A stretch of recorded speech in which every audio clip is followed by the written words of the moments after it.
Governor KPK کو علی امین گنڈاپور کا استعفیٰ مل چکا ہے اور اس نے تسلیم بھی کر لیا ہے کہ استعفیٰ اس کو مل چکا ہے۔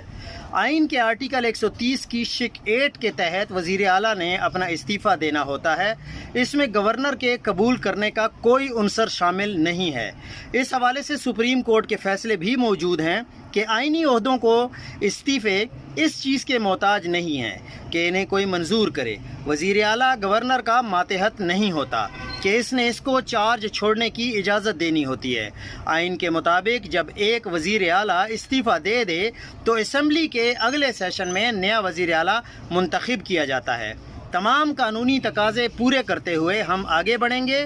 انشاءاللہ سوموار کے دن خیبر پختونخوا اسمبلی کا اجلاس ہوگا جس میں سہیل آفریدی کو نیا وزیر اعلیٰ منتخب کر لیا جائے گا۔ اب دیکھتے ہیں کہ جتنے بھی غیر سیاسی لوگ ہیں وہ کس طرف کھڑے ہوتے ہیں، کیا وہ آئین اور قانون کے ساتھ کھڑے ہوتے ہیں یا اس کے خلاف کوئی اور کام کرنا چاہتے ہیں۔